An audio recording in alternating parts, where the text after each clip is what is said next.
ये इस प्रकार की उत्सव का दिन बताया। उसके बाद जो बताया 100 आदमी की, ये 1000 आदमी की, ये 3 उत्सव करने से कितना उत्सव हुआ? 3000 हुआ। 360 दिन है। एक दिन में कितना उत्सव हुआ? 3 उत्सव तो हो गए ना। अब कितना उत्सव को आदमी अटेंड कर पाएगा? उसके बाद व्यवस्था और ऋतुकाल। व्यवस्था 5 आयाम में है, माने शिक्षा संस्कार का उत्सव, शिक्षा संस्कार परंपरा का उत्सव, जो न्याय सुरक्षा का परंपरा का उत्सव, उत्पादन कार्य का परंपरा उत्सव, और विनिमय कोष कार्य का परंपरा उत्सव, और स्वास्थ्य चयन कार्य का परंपरा उत्सव।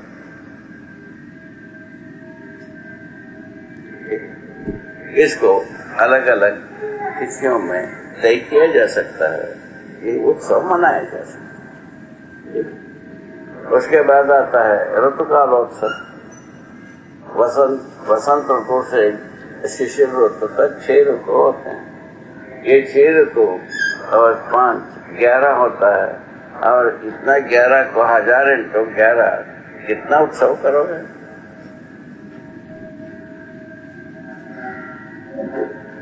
इस ढंग से हर महीने में ग्राम व्यवस्था का उत्सव 11 उत्सव होता है। हर महीने में एक उत्सव होता है, किया जा सकता है, ठीक है।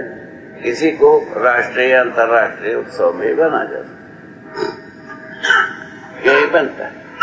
इस ढंग से उत्सवों का भरमार के बारे में कल बात। ये मानव संस्कृति में इन सब उत्सवों में खुशहाली मनाना, आगे इससे अच्छा जो सोचना और वैसा करने के लिए, जीने के लिए प्रमाण सत्यापित करना, ये उत्सव का काम।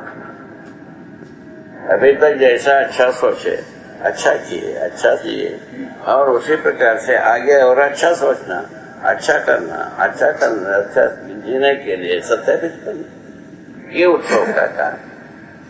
ये परंपरागत उत्सव होते भिन्न हो गए। सप्ताह स्थापना कौन से संबंधित उत्सव से भिन्न हो गए? नहीं हुए। ये सर्वमानव अपना सकते हैं कि नहीं? इसका नाम है मानव संस्कृति, ठीक है। और उसके बाद मानव सभ्यता, इसके साथ जो व्यवस्था थी, 5 व्यवस्था की बताया, 5 आयाम, वो व्यवस्था का धारक वाहक होता है सभ्यता से। तो 5 आयामों का जो कार्य व्यवहार है, उसमें भागीदारी करने के रूप में ये धारक वाहकता होती है। हरे हरे, खूब खुश रहो, खुश रहो। ठीक, बैठो, यहीं बैठो, पास में बैठो, और आगे जाओ, और आगे जाओ, ठीक है। इस प्रकार के उत्सवों का तमाम तरीके बताए, उसमें सबको अच्छा लगा। कल जो विशेष करके कौन थे? हम लोग थे बाबा। अग्निहोत्री जी। कौन थे? अग्निहोत्री जी। अंजू? अग्निहोत्री जी थे। वो बाग में, ठीक है। वो आगंतुक रूप में वो था, तो इसके पहले अपन कुछ न कुछ तो सुना ही है। ये तो बात। आज सभ्यता के बारे में सोचेंगे, 5 आयामों का जो व्यवस्था है उसके बारे में सोचने की बात, ठीक है। 5 आयामों का जो व्यवस्था है, परिवार से विश्व परिवार तक 10 सीढ़ी में होता है, जिसको आपने पढ़ा है, आप लोगों ने पढ़ा है, ठीक है। उसका नाम ऐसे ही दिया है, परिवार सभा। परिवार जो होता है संस्कृति का धारक वाहक है, सभा उस विधि व्यवस्था का धारक वाहक। इस ढंग से जुड़ गए ना बात। ये कैसा आता है? शिक्षा संस्कार से आता है। शिक्षा संस्कार परंपरा के रूप में होता है। किसका परंपरा? ज्ञान विवेक विज्ञान का परंपरा से होता है। उसका धारक वाहक होने से क्या होता है? समझदारी, ईमानदार, जिम्मेदार, भागीदार होता। इस ढंग से काम इसकी जरूरत है कि नहीं? जरूरत। यहाँ इस आधार पर अपन बहुत कुछ आगे सोच सकते हैं। यदि पंचायामों में यदि जैसा ही हम शिक्षा संस्कार को पूरा गांव में पूरा का पूरा हुआ कि नहीं हुआ, इसको हम देख करके पूरा कर पाते हैं, वो शिक्षा संस्कार। शिक्षा संस्कार से क्या होना है? ज्ञानोदय होना। ज्ञानोदय होने के लिए अपन 10 वर्ष में ज्ञानोदय हो सकता है। 15 वर्ष की अवधि तक में हर व्यक्ति में, हर नर नारी में बस ज्ञानोदय होता है। अच्छा, सारे मनुष्य में कंफ्यूजन अभी जो बन रहे हैं, लाभोन्माद, भोगोन्माद, कामोन्मादी विधि से जो जितने भी मन जो है ना उलझ रहा है, उससे मुक्ति पा सकते। जो अपन जो है ना ज्ञानोदय के लिए जो ज्ञान के बारे में, विवेक के बारे में, विज्ञान के बारे में जो अध्ययन कराते हैं, उसमें ज्ञानोदय होता है कि नहीं? और ज्ञानोदय होता है तो अपराध वृत्ति कितना शेष रहता है, उसको आप लोगों को सत्यापित करना हमारे अनुसार रहता है। मेरे सत्यापन के अनुसार अपराध प्रवृत्ति रहवे नहीं करती, प्रवृत्ति होता ही नहीं, ठीक है। और संसार करता है, उसका दृष्टा भले हो, किंतु स्वयं प्रवृत्त होना संभव नहीं, ठीक है। अपराध कार्यों में प्रवृत्त होना संभव ही नहीं होता। क्या होता है? स्वधन, पहला व्यक्ति के रूप में क्या है? स्वधन, स्वनारी, स्वपूर्ण, दयापूर्ण कार्य, ठीक है ना। परिवार आता है तो क्या होगा? संबंध, मूल्यांकन, उभयत्व, ठीक है ना। और तीसरी स्थिति में व्यवस्था में हम भागीदारी करते हैं, तन मन धन का सुरक्षा सदुपयोग करना, तन मन धन का तो धर्म नीति है, और सुरक्षा करना राजनीति। इतने तो बात ये हर परिवार के साथ होता है। इसको क्रियान्वयन करने के लिए परिवार समूह और ग्राम परिवार तक पहुंचे। ग्राम परिवार में पांचों आयामों को अपन प्रमाणित किया। तो न्याय, उत्पादन, शिक्षा संस्कार, न्याय, सुरक्षा, उत्पादन कार्य, विनिमय कोष और स्वास्थ्य, इन पांचों आयामों में हर व्यक्ति अपने को प्रमाणित करने की बात है, ठीक है। हर व्यक्ति में कैसा हो सकता है? ऐसा बात है। परिवार में इस विधि से होता है, तो वो गांव में जो ग्राम सभा में जो रहते हैं, वो पांचों आयामों में निर्वाह। परिवार में क्या निर्वाह होता है? तो चरित्र और मौत, ये दोनों चीज परिवार में ही प्रमाणित होता है। मूल्य और चरित्र परिवार में होगा कि नहीं होगा? इसको मानव परिवार माना जा सकता है कि नहीं? वो भी सोचते, यदि ऐसा हो सकता है, इसको मानव चेतना मानना चाहिए। मानव चेतना ये दो आयाम परिवार में ही प्रमाणित होता है, ठीक है ना।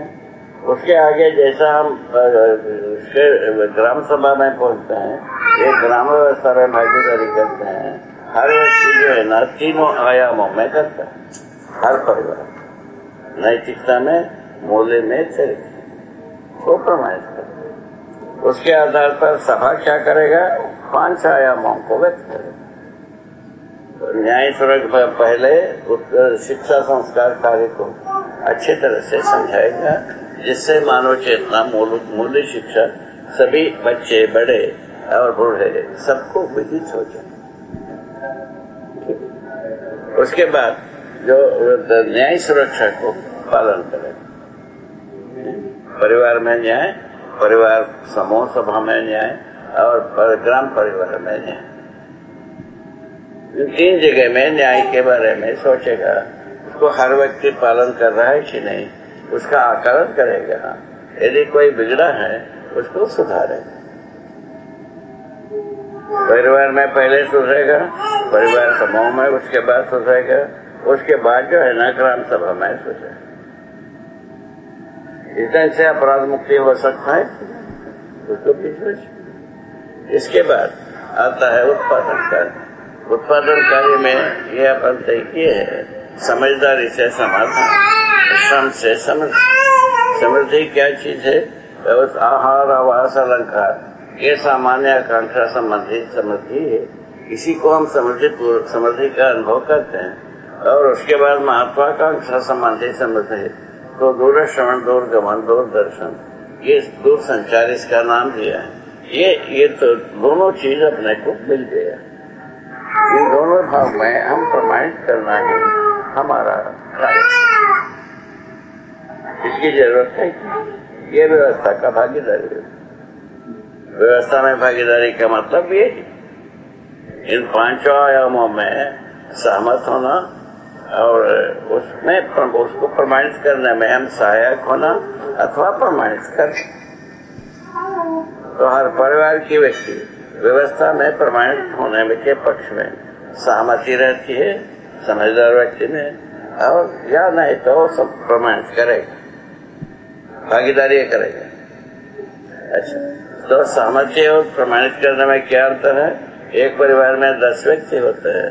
10 व्यक्ति में एक व्यक्ति ग्राम परिवार सभा में भागीदारी करता है, 9 व्यक्ति घर में रहते हैं। इसीलिए 9 व्यक्ति तो सब व्यवस्था का हम भागीदारी सहमत हुए, ये बात स्पष्ट होती। ठीक है, इस ढंग से सहमत होने वाला और बाकी भागीदारी करने वाला, ये दोनों स्पष्ट होते हैं।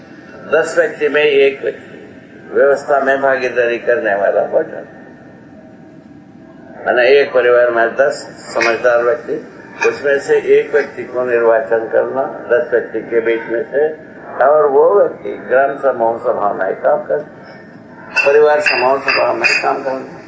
परिवार समूह सभा जैसे ही भागीदारी किया, उसके 10 परिवार में संतुलन हुआ, उसके बाद ग्राम सभा में 10 ग्राम समूह परिवार सभा में से जो एक बना रहता है ग्राम परिवार समूह सभा, उसमें से एक व्यक्ति निर्वाचित होकर के ग्राम सभा को गठित करे। ये परिवार मूलत विधि से व्यवस्था का बात है। अभी तक की क्या था? एक बहुत बलवान अथवा ये बहुत बुद्धिवान हमारा पर शासन करे। शासन से किसी को संतुष्टि मिले,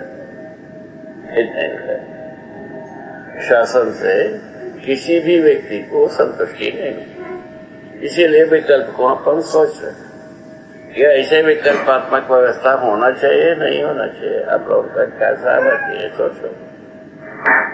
माता जी को भी कोई करो। बाबा पूछ रहे हैं ऐसा होना चाहिए कि नहीं? माता जी को पूछो। थोड़ा पूछ सकते हैं।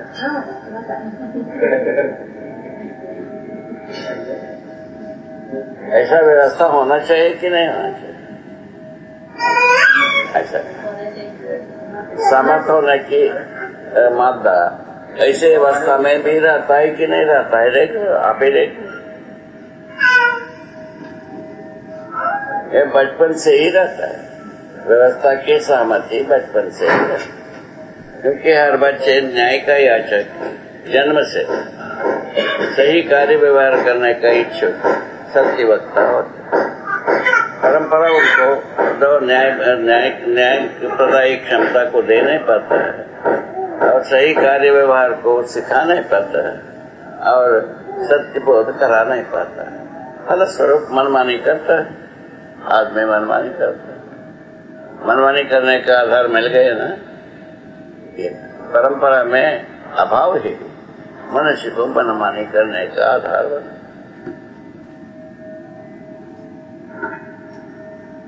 क्या हाल है? ये देखो, इस तरह से हम हर मानव अपने को ठीक होना चाहते हुए ठीक नहीं हो पा रहा। ठीक होने की इच्छा आज भी ज्यादा लोगों के पास है। ठीक नहीं हो सकता है कहने वाले भी हैं भी,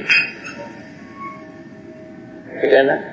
किंतु ठीक होने की इच्छा सर्वमानव में अधिकांश भाग में है। ठीक है, ये हुआ न्याय सुरक्षा की बात है। न्याय सुरक्षा में क्या चीज है भाई? जो तन मन धन होता है आदमी के पास, हर आदमी के पास, उसका सदुपयोग करने की विधि का नाम है तो सदुपयोग, जो धर्म नीति का आधार। तो सुरक्षा जो है उसको बनाए रखना, उसको परंपरा के रूप में निर्वाह करते रहना, इसका नाम है निर्वाह।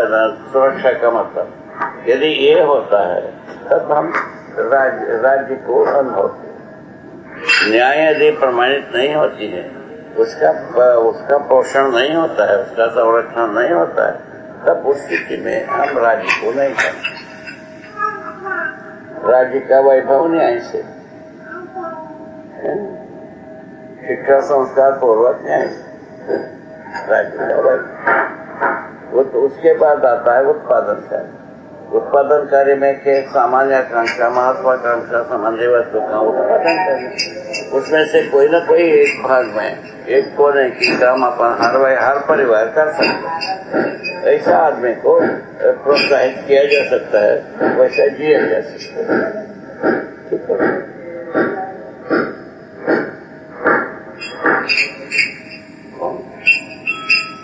ठीक है, मिस्त्री कुछ काम कर रहे हैं, पीछे कुछ बना रहे हैं मिस्त्री, ऊपर पीछे बगल। क्या बना रहे हैं? दरवाजा लगा रहे हैं, दरवाजा लगा रहे हैं। बाहर निकलने, बाहर निकलना, जाली का। इधर आओ,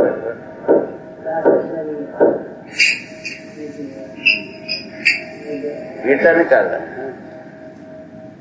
बाबा वो मच्छर बहुत आ रहे थे ना, मच्छर बहुत आ रहे थे। हाँ, तो एक जाली वाला दरवाजा लगा रहे थे। बाहर इस ढंग से हम न्याय सुरक्षा के पास जाते हैं। न्याय सुरक्षा क्या हुआ? सामान्य मूल्यांकन को मैंने सुरक्षित रखना। ठीक है, इसमें से संबंध मूल्यांकन यदि सुरक्षित रखते हैं, न्याय सुलभता होगा। ये हर परिवार में होने वाली बात। ठीक है, न्याय की अपेक्षा है ये हर मनुष्य में नहीं, हर मनुष्य में न्याय की अपेक्षा। तो न्याय का स्वरूप का पता नहीं है, न्याय अपेक्षा है। ये कैसा आ गया पूछा, और वो इस ढंग से आ गया, हर मनुष्य जन्म से ही कल्पनाशील कर्म स्वतंत्र है, इसीलिए न्याय की अपेक्षा है। कल्पनाशील होने के आधार पर, कर्म स्वतंत्र होने के आधार पर न्याय की अपेक्षा बना हुआ। ठीक है, सही कार्य व्यवहार की अपेक्षा बना, सत्य बोलने की इच्छा रखा हुआ है। इसको भरपाई करने के लिए शिक्षा देंगे कि नहीं देंगे, देना चाहिए कि नहीं चाहिए, उसको सोचो। यदि ये देना चाहिए, न्याय सुरक्षा होना चाहिए कि नहीं होना चाहिए। न्याय सुरक्षा के बाद आता है उत्पादन कार्य।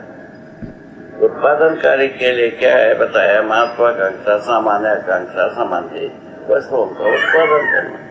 उसमें से कोई ना कोई उत्पादन हम कर ही सकते हैं, हर परिवार कर सकते हैं। ठीक, कम से कम अपना जरूरत की तो पूर्ति कर ही सकते। इस ढंग से उत्पादन कार्य में प्रवृत्ति होना, परिवार की आवश्यकता से अधिक उत्पादन करना। आगे पीढ़ी के लिए तो हम वो जितना बचता है वो सब आगे पीढ़ी के लिए साधन हो गए कि नहीं हो, वस्तु के रूप, पैसे के नामे नहीं लेते, वस्तु का विनिमय, वस्तु का है विनिमय। कैसा होगा भाई? वस्तु का विनिमय उपयोगिता के आधार पर,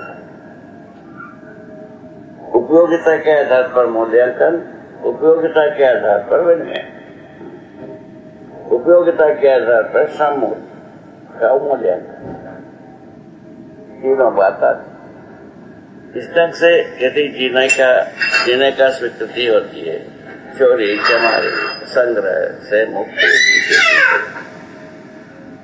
चारों भाग आ जाते हैं। उसके बाद आता है स्वास्थ्य। स्वास्थ्य में उपयोगिता के आधार पर जो मूल्यांकन है, तो उपयोगिता का क्रम कैसे तय करेंगे? कोई भी एक वस्तु है, वस्तु के बारे में बताया। अभी सामान्य आकांक्षा, महत्वाकांक्षा संबंधी वस्तु, उसको जो है ना कोई एक वस्तु का मूल्यांकन, ऐसा सभी वस्तु का मूल्यांकन होता नहीं, ठीक है। उसी प्रकार उसके आधार पर हर वस्तु का मूल्यांकन करना। मूल्यांकन करने का आधार उपयोगिता एक भाग है, आवश्यकता एक भाग।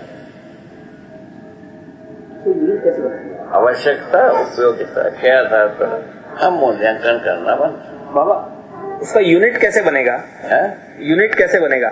यूनिट जो है ना, जैसा 1 किलो गेहूँ, 1 किलो गेहूँ, 1 किलो तिली, 1 किलो और कोई चीज है ना, उसके आधार पर बाकी सब तुलनात्मक विधि से आ जाती है। इसके बराबर में ये, इसके बराबर में वो, उसके बराबर में वो।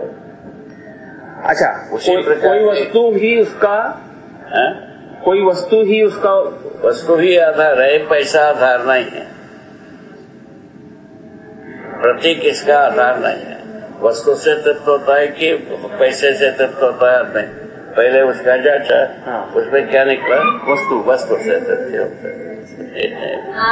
भाभी पूछ रही है कि 1 किलो गेहूं और 1 किलो घी के साथ में कैसे करें? 1 किलो गेहूं और 1 किलो घी, ठीक है ना भाई? वस्तु होता है कि नहीं होता है, मुझे तो ज्ञान है। अब 1 किलो गेहूं के अपेक्षा में कितना घी होगी? 1 किलो घी की अपेक्षा में कितना गेहूं होगे, वो तय हो जाएगा उपयोगिता के आधार पर। उपयोगिता के आधार पर वरीयता होती है। इससे ये वरीय, इससे ये वरीय, इससे ये वरीय, ऐसा बन जाती है ना। किसी में 1 किलो गेहूं में 1 श्रम नियोजन होता है, मतलब 1 यूनिट। 1 यूनिट का मतलब ये होता है कि मनुष्य को खाने को तृप्ति होना 1 दिन की श्रम से। हर व्यक्ति को खाना, कपड़ा, मकान, ये तीनों मिलना 1 दिन के श्रम में उस व्यक्ति के साथ जुड़े रहना। इसके आधार पर हम करेंगे, ठीक है। उसके आधार पर 1 किलो गेहूं, घी का कितना होगा, कितना किलो गेहूं होंगे, वो तैयार होगा। ये कैसे होगी? हर गांव में होगी, पहले हर परिवार में होगी, हर परिवार समूह में होगी, उसके बाद गांव में होगी। तो एक परिवार में हमने जो 1 दिन में 1 किलो घी तैयार किया और 1 वर्ष में हम 20 बोरा गेहूं तैयार किया, है ना। तो इसका मतलब ये हुआ, तो हमारा 1 किलो धान के 1 किलो घी है, 360 दिन तैयार करते हैं, ठीक है। और 20 बोरा हम धान पैदा किया, गेहूं पैदा किया। इसका कितना हमारा श्रम निकला, श्रम नियोजन हो, उसको मूल्यांकन करते हैं। उसके आधार पर घी का करते हैं, उसी के आधार पर सोने का करते हैं, उसी के आधार पर चांदी का करते हैं, उसी के आधार पर हर यंत्र का करते हैं, वस्त्र का करते हैं, ठीक है। इस ढंग से हर वस्तु का मूल्यांकन, किसी एक वस्तु का मूल्य को सुनिश्चित करने के बाद उसका अपेक्षाकृत विधि से सबका मूल्यांकन हो जाता है। हर गांव में अपने ढंग से किसको आधार वस्तु मानेंगे, उनका स्वतंत्रता रहेगी, उस आधार वस्तु के साथ मूल्यांकन करो। हर परिवार में स्वतंत्रता रहेगी, थोड़ा सा इसको और प्रोसेस कर दीजिए। हर परिवार में स्वतंत्रता रहेगी। हम हर परिवार एक वस्तु को पैदा करता नहीं, जो वस्तु को पैदा करता है उसका मूल्यांकन वो खुद करता है। उसको लेने वाला पुनः वो ये वस्तु को भी मूल्यांकन करता है जिसको लेना है, और स्वयं जिस वस्तु को लेना है उसका भी मूल्यांकन करता है। इन दोनों का मैच हो गए तो लेन देन हुआ, और नहीं हुआ तो कोई बात नहीं, नहीं हुआ तो कोई लेन देन, नहीं हुआ तो लेन देन होगा ही नहीं। ठीक, अभी भी अपन दुकान में जाते हैं, हमारा पैसा और वस्तु के साथ मैचिंग होगा तब जो है ना प्रसादता से लेके आते हैं। अभी भी वही कर रहे हैं, प्रतीक वस्तु से भी वही कर रहे हैं।